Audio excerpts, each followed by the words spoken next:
maa ngi leen di nuyu ñëpp tey journée bu mag la plus ñuy dem rek plus ñuy am mbooloo bu gën a bëri mbooloo bu gën a déterminé dafa mel ni sunu programme ñoom dañ koy anticiper di génn ci mbedd yi ànd ko ak fête nekk ci liesse ñu ciy waxtaan di ree waaye ñuy wax seen doléance waaye aussi di fàttali jëf yu rëy ak jëf ju mag yi nga xam ne président Pape Diop defal na leen ko yore maire yombul yore ko géej ci depuis lu tolloog fukki at ci ginnaaw wala ñaar fukki at yombul te nit ñi fàttewuñu benn yoon jëf ju rafet yi nga xam ne moo fi am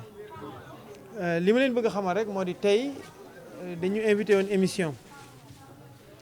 boo xam ne waa TFM ko organisé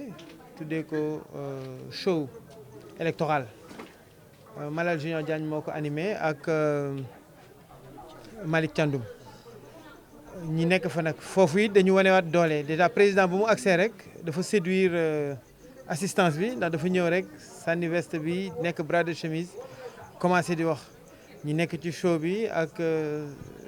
sabar yi ak bongo yi ak asiko yi mu nekk lu am solo parce que dafa am benn côté jardin maanaam ñu xool président bi ci yeneen anam dafa am solo posé ko ay questions yoo xam ne dañu dugg moom xuus ak moom ci li nga xam ne mooy programme ci Dakar ville verte ci Dakar santé sociale ak solidaire tudd aussi affaire emploi des jeunes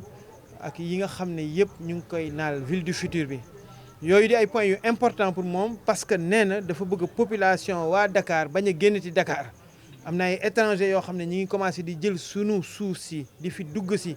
bugguma sax tudd benn tour pour bañ a frustrer kenn waaye ñi nga xam ne ñoom ñoo am moyens yi dañuy jógee seen réew yi jógee seen dëkk yi ñëw fii pour jënd suñu kër yi nee na loolu dafa bëgg mu jeex loolu point bu central la boo xam ne sénégalais yëpp war nañ ko dégg waa Dakar yëpp war nañ ko dégg te war nañ ko étendre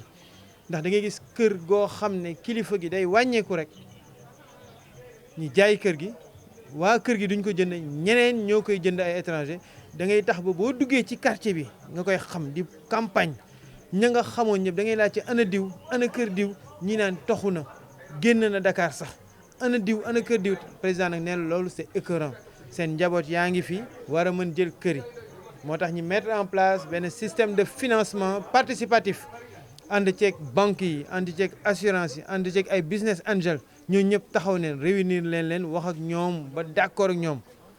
ak architecte yeeg entrepreneur yi taxaw neen pour mën te Dakar nee na bëggatul Dakar boo xam ne moins de 15 étages la dafa bëgg Dakar bi ñu yëkkati ko tout en verre en aluminium et en bois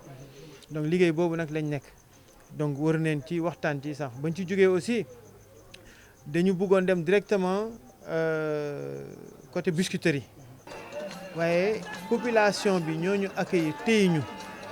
presque pendant 4 heures de temps pour diggante grande cosaan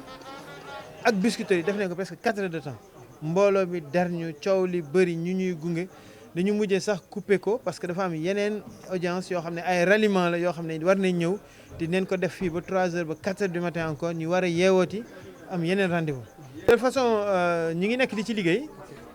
avancé nañ ci bu baax a baax yéen laay jox primeur bi mais damay xaar autorisation président rek pour ñu mën ko commencer diffuser pour mën a xam effectivement fan la ak nan la mais mbooloo bi bëri na trop macha allah.